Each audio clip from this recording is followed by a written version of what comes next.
Comment as-tu pu me faire ça? Les mots s'échappaient de mes lèvres dans un murmure étranglé alors que mon monde s'écroulait autour de moi. C'était censé être la nuit la plus heureuse de ma vie, ma fête de fiançailles avec Elliot, l'homme que j'aimais depuis des années. Nos familles et nos amis s'étaient réunis pour célébrer notre avenir ensemble. Mais dans un couloir faiblement éclairé, à quelques pas des joyeuses festivités, j'ai surpris un échange houleux qui a brisé tous les rêves que nous avions construits. Tu dois mettre fin à tout ça. Je ne peux pas continuer à mentir à Cadence, siffla Elliot à voix basse. Mon cœur se serra lorsqu'une voix trop familière répondit. Allez, Elliot. Tu sais à quel point j'ai besoin de toi. Elle n'aura jamais à le découvrir. Oren, ma propre sœur. La seule personne en qui j'aurais dû avoir une confiance absolue. Ces mots me transpercèrent comme des éclats d'incrédulité trahie. Incapable de rester silencieuse un instant de plus. Je poussai la porte et fis face aux deux personnes que j'aimais le plus au monde. Ils avaient la plus clandestine des conversations. Tandis que leurs regards surpris se posaient sur moi, la réalité de leur liaison flottait dans l'air. Cadence, je peux t'expliquer. Commença Oren, les yeux déjà remplis de larmes de crocodile. Mais je la fis taire d'une main levée, incapable de supporter ces mensonges un instant de plus. Garde tes excuses creuses. Je me tournai vers Elliot, l'homme avec qui j'avais prévu de passer ma vie. Combien de temps? Demandai-je, ma voix tremblant d'une angoisse à peine contenue. À sa décharge, il n'a pas tergiversé. 8 mois. 8 mois. Pendant que je planifiais méticuleusement notre avenir, que je réservais des lieux, que j'essayais des robes. Le mariage de mes rêves était devenu un simulacre avant même d'avoir commencé. Une fureur brûlante m'a envahi, manquant de force dans ce moment angoissant. Alors que je luttais pour ne pas m'effondrer sous le poids d'une telle tromperie.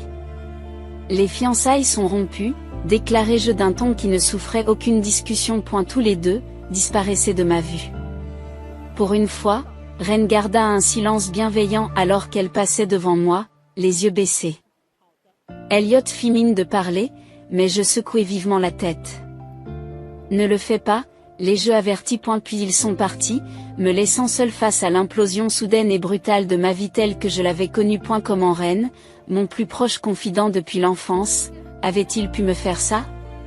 Et Elliot était censé me chérir par-dessus tout. Le doute et la méfiance ont commencé à se frayer un chemin à travers les fissures de mon cœur alors que je contemplais tous les moments apparemment inoffensifs entre eux qui auraient pu laisser présager cette trahison catastrophique. Mon esprit s'est rebellé contre sa propre analyse frénétique, me laissant émotionnellement sans repère dans une mer de récriminations. Au loin, j'ai pris conscience de la musique et des rires provenant de la pièce voisine, un contraste moqueur avec les vestiges en lambeaux de ma vie. Je ne pouvais pas affronter mes amis, ma famille, pas comme ça. Redressant les épaules, je tournai les talons et me hâtai dans la direction opposée, loin du rêve que j'avais nourri et de la réalité brutale qui était ma nouvelle normalité. Alors que je me glissais par une porte latérale dans l'obscurité de la nuit, les premières grosses gouttes de pluie commencèrent à tomber, comme pour se moquer de mon sort. Mes fiançailles, mon cœur, mon monde même, tout cela brisé par ceux que j'aimais le plus et en qui j'avais le plus confiance. Mais sous la douleur dévorante de la trahison, une braise de rage s'est allumée, jurant qu'un jour, d'une manière ou d'une autre, j'aurais ma vengeance. J'aurais dû le voir venir, vraiment. Les signes étaient là depuis le début.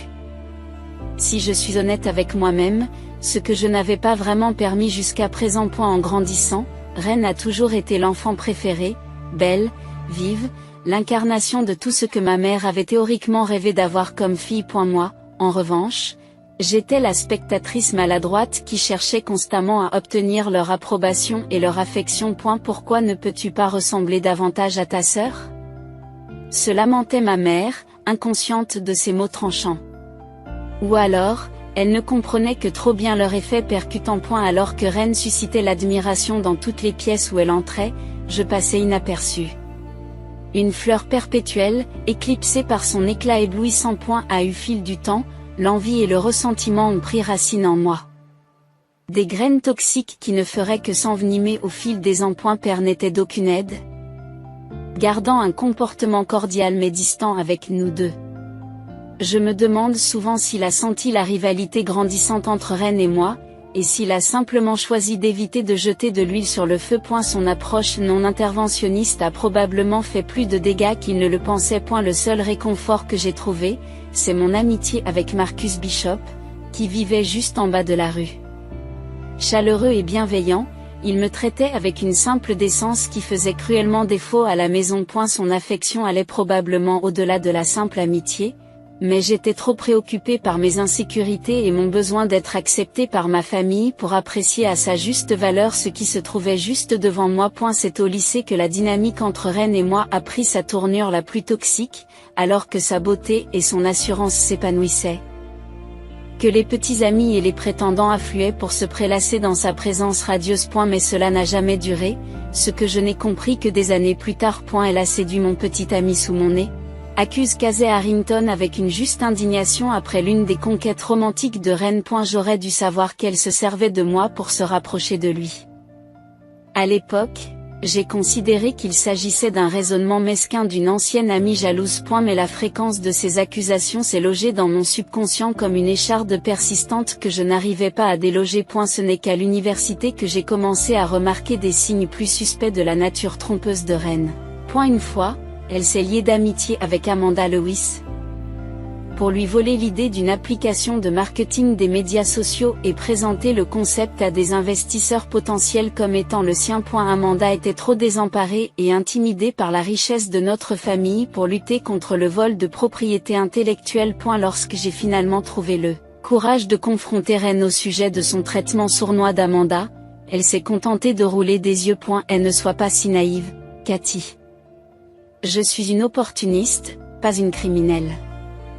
Tu ferais bien de commencer à t'occuper du premier, au lieu d'être si ennuyeuse et éthique. Son mépris insensible pour les rêves pillés d'Amanda m'a troublée. Tout comme la prise de conscience que le favoritisme indulgent de mes parents avait peut-être déformé Ren et l'avait poussé à développer de telles tendances sociopathiques. Pour la première fois, j'ai commencé à prendre mes distances avec la famille perpétuellement éprise de ses charmes. Mais le doute insidieux qui m'habitait m'empêchait toujours de reconnaître l'étendue de la toxicité de Ren, jusqu'à ce qu'une nuit fatidique brise ma naïveté une fois pour toutes. Cette trahison a reconfirmé tous les soupçons du passé, tous les pressentiments que quelque chose était profondément pourri au cœur de ma sœur. Mais cette fois, la trahison était trop profonde pour que je puisse l'ignorer plus longtemps. Aussi blessée et déstabilisée que je me sois sentie dans le sillage de la révélation de la liaison d'Elliot et de Ren, la fureur qui me traversait éclipsait tout cela. Ce serpent trompeur m'avait pris la seule chose qui comptait pour moi, ma chance de bonheur. Pour cela, elle paierait cher. Plus question d'ignorer volontairement les signes, de balayer les accusations, ou de me bercer d'illusions sur le dysfonctionnement familial. Les jours où Ren exploitait ma nature confiante étaient terminés.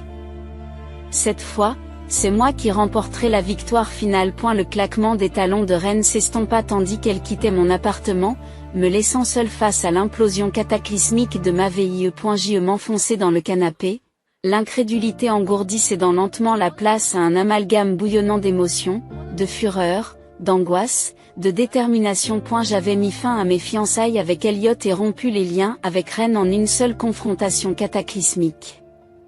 Mais maintenant que la poussière était retombée, l'ampleur de leur trahison commençait à se cristalliser en une vérité inéluctable. Ils devaient payer. Mes pensées furent interrompues par un timide frôlement de la porte. Je me crispai, m'attendant à ce que ce soit Elliot ou Ren qui tentent de nouveaux appels pathétiques. Mais les voix familières qui s'échappaient me firent expirer lourdement. Cadence ? C'est papa et maman, on peut entrer ? Bien sûr, ils auraient déjà entendu les retombées.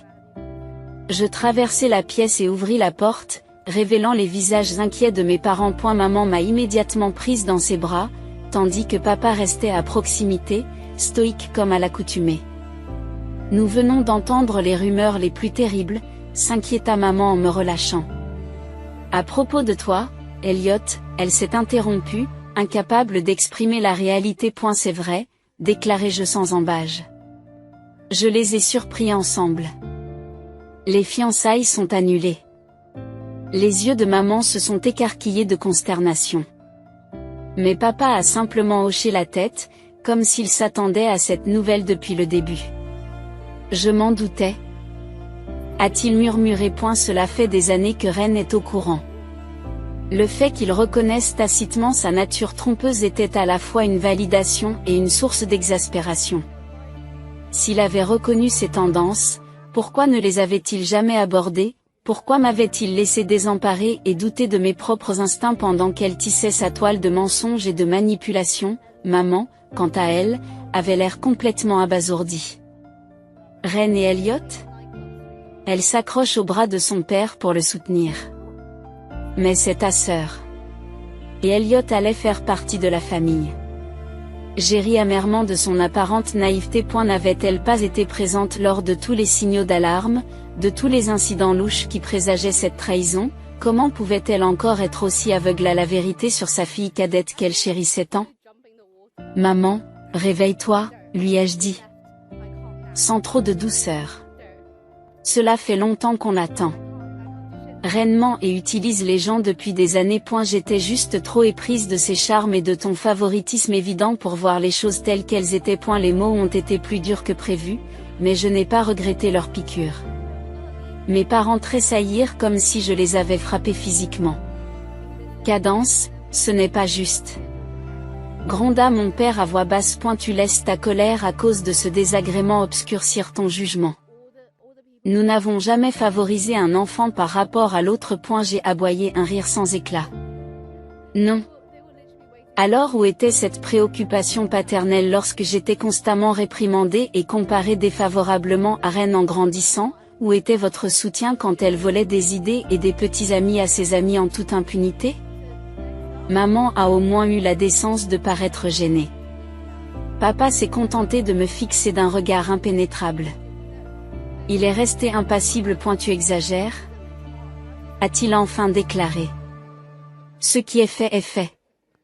Pour le bien de la famille, tu dois laisser tomber et essayer de réparer les choses avec ta sœur. L'audace de ces paroles me plongea dans un silence momentané et stupéfait. Laisser tomber, après la dévastation qu'ils avaient causée? C'est incroyable. Sors de là, j'enchéris, luttant pour contrôler le tremblement de rage dans ma voix. Tous les deux, disparaissez de ma vue. Cadence, s'il te plaît. Commence maman, mais papa lui saisit fermement le coude. Tu as entendu ta fille, dit-il impassiblement. Nous allons y aller. Mais crois-moi, cette rancune ne te mènera que sur le chemin de la misère et de l'amertume. Dans votre propre intérêt, j'espère que vous entendrez raison avant qu'elle ne vous consume entièrement. Sur ces mots, il fit sortir maman et referma la porte derrière eux avec un bruit sourd. Je fixai le portail pendant plusieurs instants, laissant la finalité des mots de papa peser lourd dans l'air. Mais au lieu de m'acculer à la résignation, ils renforcèrent ma détermination.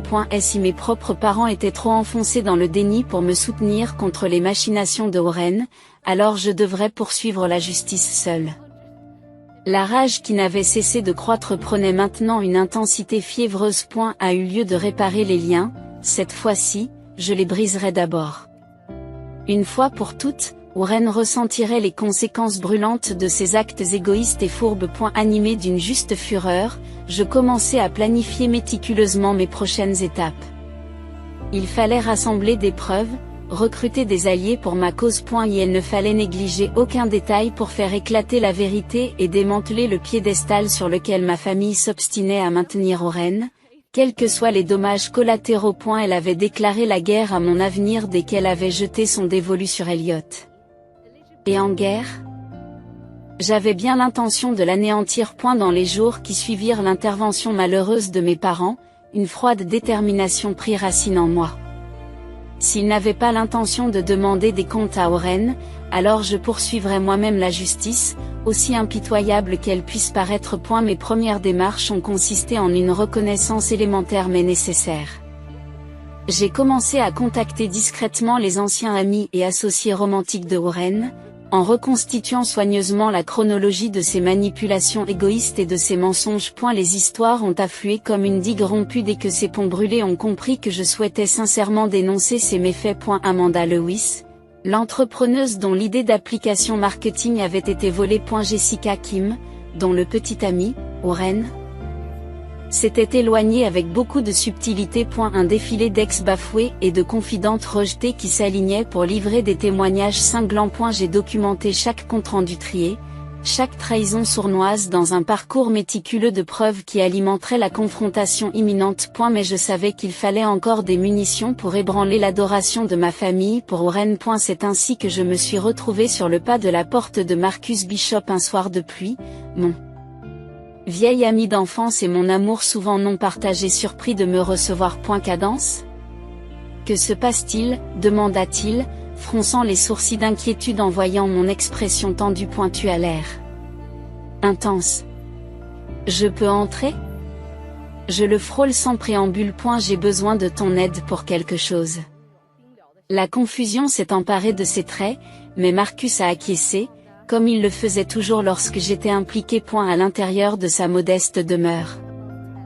Je ne tardais pas à lui exposer l'essentiel de ma mission. Je vais faire tomber Oren, déclarai-je sans embâge. Et j'ai besoin d'un allié qui n'hésite pas à se salir les mains. Sa mâchoire se desserra tandis que je détaillais les preuves que j'avais rassemblées jusqu'à présent sur la myriade de méfaits commis par Oren au fil des ans, y compris son rôle dans le sabotage de mes fiançailles avec Elliot. Lorsque j'eus terminé, l'expression de Marcus s'était durcie pour devenir une expression de détermination sinistre. Tu sais que tu peux compter sur moi, a-t-il dit. Toute trace du garçon jovial que j'avais connu avait été supplantée par une intensité qui correspondait à la mienne. Après ce que ta famille nous a fait subir au lycée, ce sera un plaisir pour moi d'aider à démonter la façade. J'arquai un sourcil, me remémorant les souvenirs douloureux auxquels il faisait allusion. Alors que j'étais trop absorbée par ma quête impossible de l'approbation de Oren, Marcus avait fait les frais de son dédain et de sa cruauté, simplement parce qu'il avait osé être attiré par moi. Le fait qu'il ait encore la volonté d'être à mes côtés en disait long. Merci, ai-je dit avec une sincérité simple.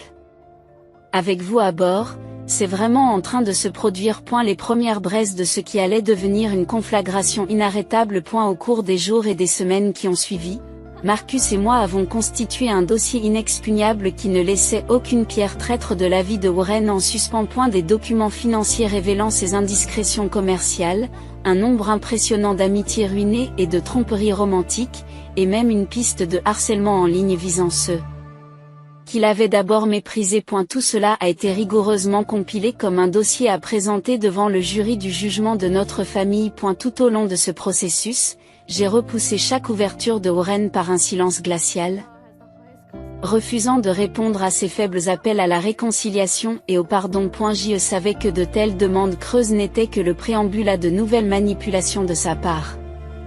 Cette pathologie était trop profonde pour être défaite par de simples mots. Seule la vérité dévastatrice, une fois pour toutes, exposée devant nos proches, pouvait espérer briser son charme et renverser son piédestal immérité. Pendant ce temps, les lignes de démarcation au sein de la famille se dessinent de plus en plus clairement. Maman persistait dans son refus de prendre parti, évitant résolument la question dans un effort désespéré pour préserver l'illusion de la civilité. Le pragmatisme de papa l'alignait davantage sur moi.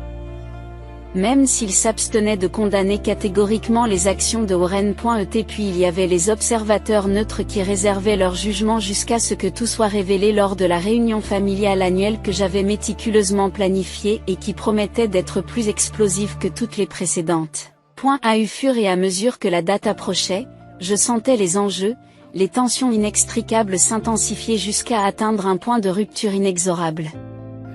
Marcus et moi avions recueilli la vérité accablante sur Oren. Le moment était venu de faire exploser cette vérité devant un public captif, une fois pour toutes, et de la projeter dans la lumière brûlante qu'elle avait évitée avec diligence depuis bien trop longtemps. Plus d'ombre où se glisser, plus de tromperie ou de trahison à dissimuler. Ce seront les flammes qui forgeront les séquelles d'une nouvelle réalité, par tous les moyens nécessaires. À l'approche de la réunion annuelle de la famille Monroe, le gouffre entre Oren et moi se calcifia en un fossé infranchissable.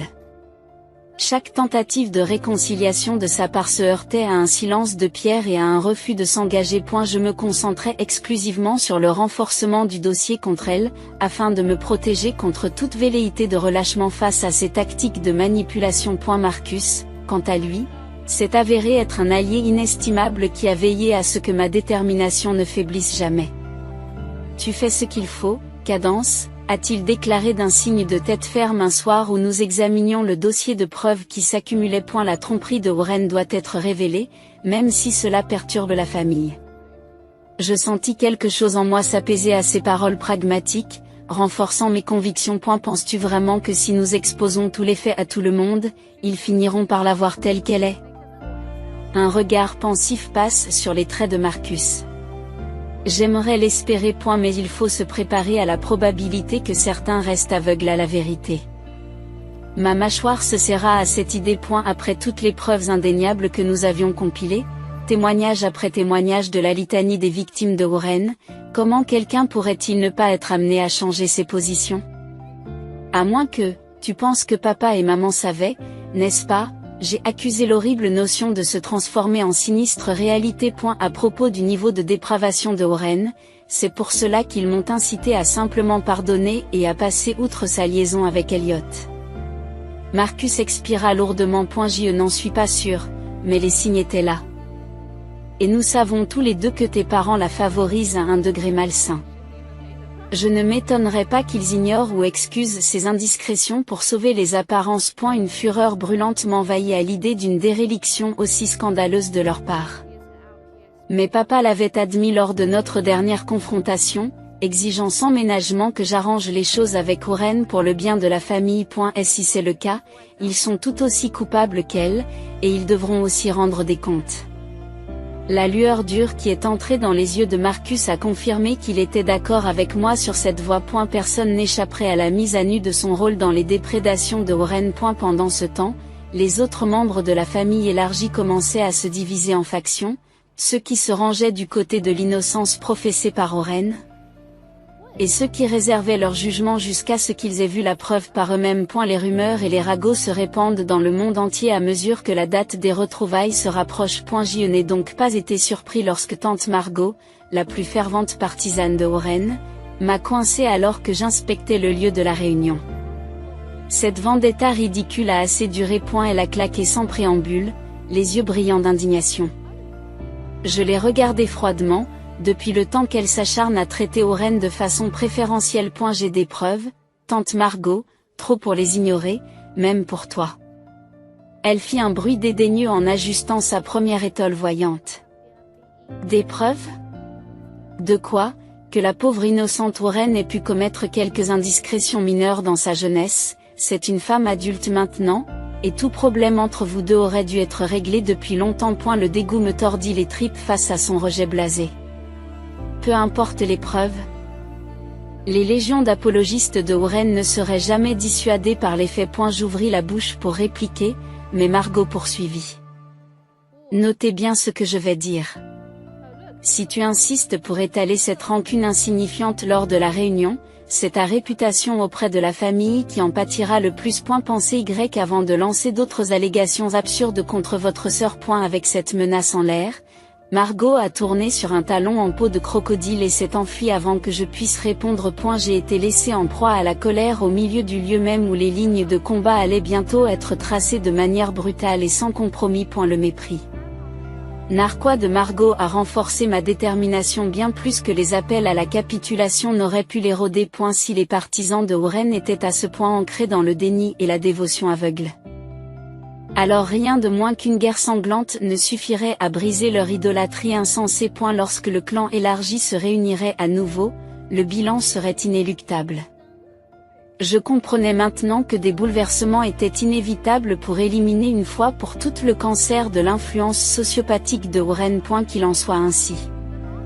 Quelles que soient les fractures permanentes et les liens rompus, la balance serait enfin équilibrée, quel que soit le degré de bouleversement nécessaire. Il n'y a pas de demi-mesure, pas de compromis quand la justice absolue est la seule issue acceptable. En quittant la salle d'un pas décidé, J'ai ressenti la clarté soudaine et exaltante d'une femme qui s'accroche à son projet de croisade et le mène jusqu'au bout, sans se soucier des conséquences ou des dommages collatéraux. Pendant trop longtemps, Oren avait semé la ruine sans en subir les conséquences.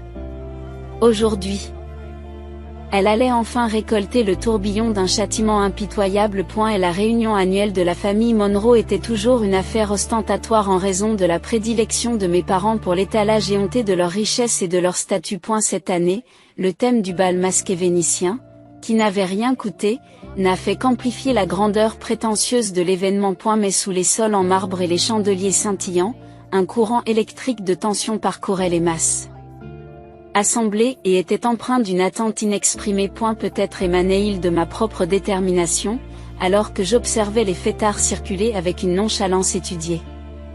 J'aperçus un éclair auburn familier dans la foule et sentis mes tripes se resserrer par réflexe. Oren, resplendissante dans une robe crème avec un masque perlé, acceptait les compliments d'un groupe de membres de sa famille avec son sourire séduisant qui la caractérisait. Il était esséurant de voir ces tromperies célébrées avec autant d'aveuglement. Mais tout est sur le point de changer. Une main ferme s'est posée sur mon coude et j'ai jeté un coup d'œil pour croiser le regard résolu de Marcus à travers son masque de soie noire. Il m'affirmait silencieusement qu'il me soutenait, quel que soit le chaos qui s'annonçait. Je fis un signe de tête, puis me retourner et me faufiler à travers la foule jusqu'à l'estrade surélevée à l'entrée de la salle de bal. J'y sortis de ma pochette une lourde enveloppe en papier, puis j'appuyai fermement mes phalanges sur le microphone pour attirer l'attention de la salle. Le brouhaha festif s'est évaporé, tous les regards se sont tournés vers moi avec une curiosité déconcertée. Même l'expression impeccablement masquée de Oren s'assombrit d'inquiétude. C'est bien. Laissons la première graine de doute prendre racine. Bonsoir à tous, commençai-je d'un ton qui n'avait rien de chaleureux. Merci d'être là pour commémorer une nouvelle année de l'héritage de la famille Monroe. J'ai laissé la déclaration apparemment anodine s'attarder un instant avant de lancer la détonation. Un héritage, je le crains, qui a été irrévocablement terni par la tromperie et la dépravation chronique d'un individu. Pendant trop longtemps, cette personne a été autorisée à assouvir ses pulsions empoisonnées tandis que le reste d'entre nous détournait les yeux ou s'excusait. Une suseresse de murmures ahuris s'est répandue dans la foule. À ma périphérie, je pouvais voir maman et papa me lancer des regards alarmés tandis que le visage de tante Margot prenait une teinte prune obstruée. Seul Marcus restait impassible, m'incitant silencieusement à continuer depuis le côté de la scène. J'y déclarai dans le micro, c'est fini, savourant la tension qui montait. Ce soir, la vérité sera mise à nu pour que nous puissions tous l'affronter, car si nous n'éliminons pas cette influence toxique de notre famille, elle ne fera que s'envenimer et nous pourrir de l'intérieur. D'un geste vif, j'ai déchiré l'enveloppe de manille et j'ai renversé son contenu dans un déluge de documents sur la scène. Des photographies, des états financiers, des rames de témoignages écrits détaillant chaque méfait sordide se sont déversés en un tas accablant et enchevêtré à mes pieds. L'impact était palpable. L'assemblée a inspiré collectivement en découvrant l'ensemble stupéfiant des preuves. Les murmures s'amplifièrent dans une volatilité incrédule. Vous voyez ça, j'ai pointé le bout d'un doigt manucuré vers la masse incriminante. Des preuves de tromperie, de trahison, voire d'actes criminels, le tout aux mains d'une seule personne. S'adonnant effrontément à son appétit de ruiner la vie d'autrui. Mon regard se posa sur Rens alors que son masque de sang-froid commençait à s'effriter. Les premières lueurs d'une panique glaciale s'infiltrent. D'un coup de poignet, j'ai produit une liasse de papier avec une épaisse reliure, la tenant en l'air pour que tout le monde puisse la voir. Cette étude de cas complète documente des années de méfaits remontant jusqu'au lycée, avec le sabotage calculé d'amitié et de relations amoureuses. Avec une fureur méprisante, j'ai lancé le rapport comme un gantelet de trône pour qu'il rebondisse et glisse sur le sol juste devant le roitelet. Chaque ami ou ancien amant lésé dont vous avez joué avec la vie comme avec des jangotiles personnels. Chaque dupe au grand cœur comme Amanda Lewis, dont vous avez volé le concept commercial innovant sans le moindre remords, tout est décrit ici. À la fois dans leurs mots et dans des documents indéniables. J'ai fait une pause pour balayer de mon regard endurci la véritable mer d'expression de bouche baissée, d'allégeance volontairement inconsciente maintenant déchirée par l'inexorable vérité. Tu ne pensais pas que quelqu'un regardait, n'est-ce pas, troglodyte, j'ai ricané dans le silence retentissant. Que ton masque soigneusement fabriqué de charme et de ruse féminine te permettrait de te faufiler dans la vie indemne, peu importe qui tu écraserais sur ton passage. Compulsivement, j'ai commencé à faire les 100 pas dans un arc prédateur autour de la statue horrifiée de ma sœur, enfonçant le clou avec une précision impitoyable. Eh bien, ta pathologie s'arrête ici. Puisque papa m'a exhorté à mettre cette sale affaire derrière moi pour le bien de la famille, j'ai décidé de suivre son conseil en purgeant une fois pour toutes le cancer qu'est ton existence toxique de notre famille. Le coup a finalement porté. Un sursaut visible dans l'expression frappée de papa, alors que le regret et l'auto-accusation assombrissaient ses traits. Mais il n'y aurait plus d'habilitation, quelle que soit la profondeur du déni. Comme si elle sortait d'un état d'hébétude, Warren se remit sur la défensive, le menton relevé dans une tentative transparente de conserver son masque de supériorité ébranlé. Tu es dérangé si tu penses que quelqu'un va accorder du crédit à cette histoire ridicule. Vous avez eu une liaison avec mon fiancé, Elliot. Je n'ai pas laissé son rejet chargé de venin prendre de l'ampleur et j'ai rapidement donné le coup de poing le plus viscéral au vu et au su de tout le monde. Un souffle étranglé de maman a percé le silence pesant avant que je ne poursuive sans relâche. Pendant 8 mois, tu as huilé les profondeurs de tes tromperies en couchant avec mon fiancé tout en me mentant en face chaque jour. Alors n'essaie même pas de jouer l'innocent blessé face à des preuves accablantes. Ton règne de trahison est terminé, chère sœur. La bouche de Warren bougea en un rictus de stupeur. Mais je m'étais déjà détourné pour faire face à la salle de bal une fois de plus, mes yeux grenats flamboyants d'une juste justification. Il incombe maintenant à cette famille de déterminer les prochaines étapes. Que nous tolérions et permettions plus longtemps de telles impulsions empoisonnées en notre sein, ou que nous nous servions de cette vérité pour l'affronter de front et reconstruire des cendres plus fortes qu'avant. Mais notez bien ce que je dis. J'ai embroché Warren d'un regard méprisant. Chaque fibre débordant de conviction. Je ne m'arrêterai jamais tant que tu n'auras pas fait face aux conséquences de tes actes odieux, peu importe ce qu'il m'en coûtera, cela se termine ce soir. Et voilà, le gant est jeté. Le sort en est irrémédiablement jeté. Alors que les murmures de choc et de récrimination atteignaient des sommets de fièvre, j'ai reculé pour permettre au maelstrom de prendre un élan irrésistible. L'heure du bilan avait sonné, et rien ne serait plus jamais comme avant. Et la salle de bal a éclaté en pandémonium au moment où les derniers mots accablants ont quitté mes lèvres. Une cacophonie de cris, de halètements et de dénégations furieuses se répandit dans la foule rassemblée, tandis que la stupéfiante vérité tranchait des années d'illusions volontaires. Warren, malgré toute sa ruse et ses instincts de prédatrice, semblait avoir été privée du pouvoir de la parole. Elle se tenait là, au milieu du chaos, ancrée sur place et le visage cendré, alors que la façade soigneusement cultivée commençait à se fissurer de manière irrémédiable. Mensonge.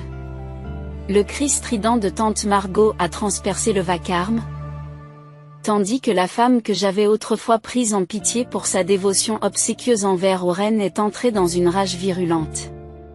Ce n'est rien d'autre que des mensonges dérangés et malveillants nés de la jalousie. Elle s'élança en avant, les mains griffues tendues comme pour arracher et déchiqueter les preuves accablantes qui jonchaient mes pieds. Avant qu'elle n'ait pu faire plus de 2 pas, Marcus sortit de l'ombre et saisit les poignets de Margot pour les retenir. Elle ne fait rien d'imprudent, tu le regretteras, l'avertit-il d'un ton grave et menaçant.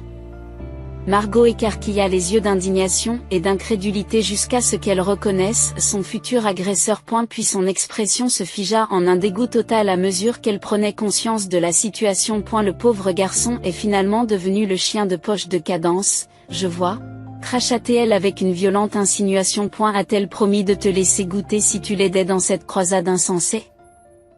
Un muscle tiqua dans la mâchoire de Marcus, mais il relâcha Margot avec un regard de pur dégoût avant de rejoindre mon côté, ferme et résolu. Je me sentis fortifié par sa présence, redressant les épaules pour faire face au pandémonium grandissant. Écoutez-vous, criai-je au-dessus du tumulte qui s'intensifiait. Ce besoin désespéré d'attaquer le messager plutôt que d'affronter la grave vérité qui vous crève les yeux.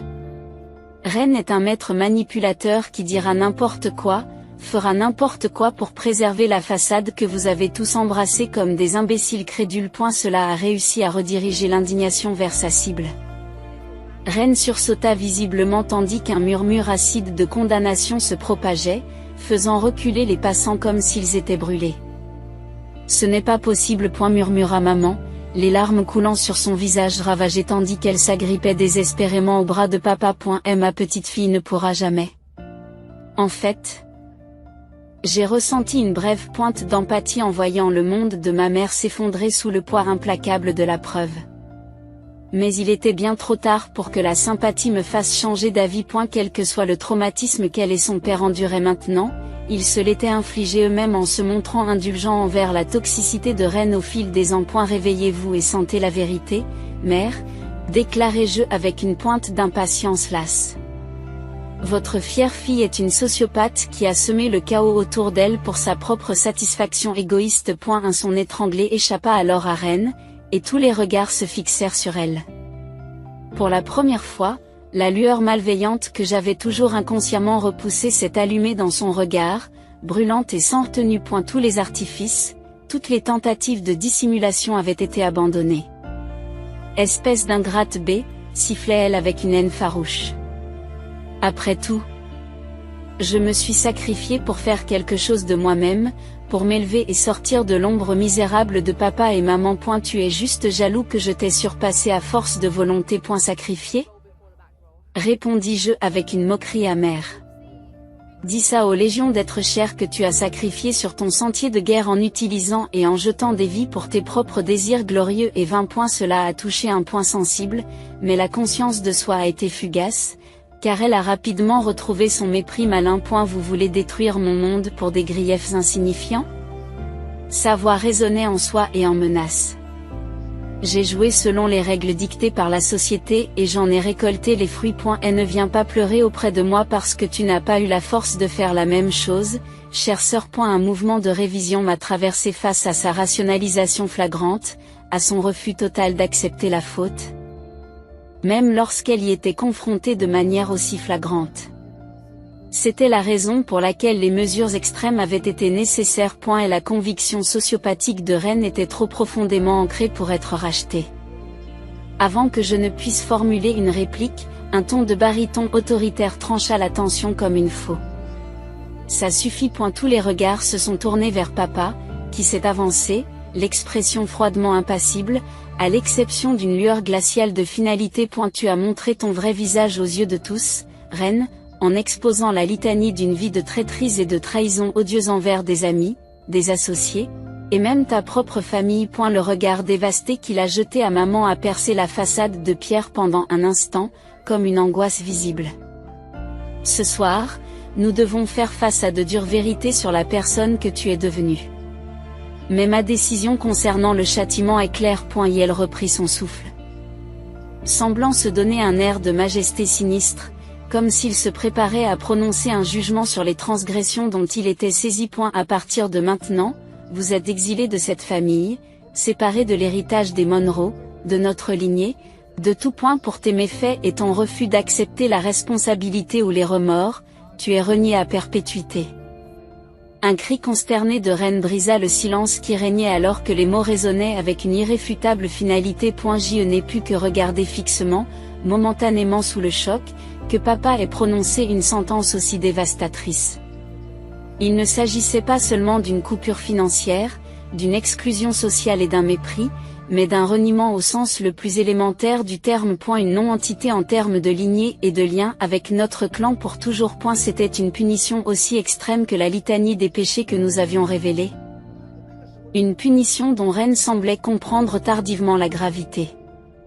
Non. Le gémissement angoissé émergea, piteux et petit, bien loin du sociopathe impérieux qui avait tenté de nous éclairer avec des rationalisations il y a quelques instants. Mon père ? Père, s'il te plaît, je suis toujours ta fille ? Mais les traits de papa s'étaient déjà durcis une fois de plus, toute trace d'agitation intérieure se calcifiant en une résolution de fer. Aucune de mes filles ne pourrait infliger des trahisons aussi profondes sans aucun scrupule. L'ADN que tu as hérité de la lignée Monroe a été rendu nul et non avenu cette nuit. Et elle se détourna alors, enroulant un bras protecteur autour des épaules tremblantes de maman, tandis que l'indignation et les accusations recommençaient à fuser au sein de l'assemblée. Du coin de l'œil, je pouvais voir tante Margot faire des gestes furieux à qui voulait bien l'entendre, tentant sans doute de saper et de subvertir le décret de papa. Mais même elle avait été complètement écrasée sous la possession de l'amère vérité et de la culpabilité enfin mise à nu. Mon regard fut inexorablement ramené vers Ren, qui s'était effondrée sur le sol, comme une marionnette pathétique à laquelle on aurait enlevé les ficelles. Son expression était celle d'une angoisse nue, d'une prise de conscience hantée que l'ignominie de l'excommunication de tout ce qu'elle chérissait s'était irrévocablement enracinée. Elle m'a regardé fixement, le désespoir se lisant dans ses yeux, non pas pour demander le pardon ou l'absolution, mais pour me supplier silencieusement d'accorder un sursis à l'exécution de la sentence prononcée. Je l'ai simplement regardé, impassible, sans lui offrir de réconfort ou d'atténuation face à l'enfer qu'elle avait fait s'abattre sur eux. Elle n'y avait qu'une pitié vide et creuse pour le mégalithe brisé. Réalisant trop tard que la véritable conséquence était enfin arrivée pour démanteler son piédestal de dépravation. C'était le moment que j'avais sacrifié et saigné pour atteindre le silence indéniable de l'influence pernicieuse de Ren, enfin. Non pas par des demandes ou des plaidoyers insincères pour le changement, mais par la mise en place d'une terre brûlée dans les séquelles brûlantes de ces flammes. Dans les jours et les semaines qui ont suivi la chute cataclysmique de Ren lors de la réunion de famille, une certaine détente s'est installée dans le clan Monroe. Les ondes de choc provoquées par mes révélations fracassantes et le décret de reniement de papa qui s'ensuivit nous avaient séparés, mais pas de manière irrévocable. Du moins pas pour ceux qui étaient prêts à regarder en face les vérités qui avaient été exposées à la lumière crue de la réalité. Une sorte de solidarité sinistre émergea des rangs de ceux qui avaient été témoins du démasquage de Ren cette nuit fatidique. Ceux qui reconnaissaient qu'il était juste d'éliminer enfin ces influences toxiques de notre milieu, quel qu'en soit le coût personnel. Et il y a effectivement eu de lourds coûts personnels à absorber pour beaucoup. Maman, que Dieu la bénisse, s'était repliée dans une coquille d'incrédulité hagarde au cours des premières semaines. Entre la perte d'une fille qu'elle aimait malgré ses méfaits et la culpabilité d'avoir permis ses méfaits. Je n'arrivais pas à comprendre la profondeur de son désarroi. À l'inverse, papa semblait presque galvanisé par le bilan brutal qu'il avait contribué à dresser, comme si le fait de cautériser le membre malin avait été un acte purgatif, lui permettant de renaître des cendres du dysfonctionnement. L'intégrité de notre famille a été préservée, m'a-t-il dit stoïquement lors d'un rare moment de complicité entre nous. Aussi douloureux qu'aient été les moyens utilisés, le chemin à suivre est désormais dégagé de toute influence corrosive. Je me souviens d'avoir scruté l'incertitude de ses traits escarpés dans ces moments-là, à la recherche d'un quelconque indice de conflit intérieur persistant ou de doute sur le verdict irrévocable qu'il avait prononcé à l'égard de sa propre progéniture. Mais il n'y avait que le même sang-froid et la même résolution brevetée qui avaient toujours défini James Monroe. Comment il pouvait rationaliser sa division avec un pragmatisme aussi brutal? Je ne le comprendrai jamais complètement. Mais toute notre dynamique avait été remodelée à jamais dans la conflagration brûlante qu'avait été l'auto-immolation de Ren. Les ondes de choc se sont étendues à l'extérieur, avec divers parents qui se sont divisés en factions éclatées presque du jour au lendemain. Certains, comme tante Margot, ont fustigé avec véhémence la décision de papa tout en se précipitant pour se solidariser avec l'exilé Ren. D'autres s'éloignent complètement de l'enfer de l'agitation intérieure. D'autres encore.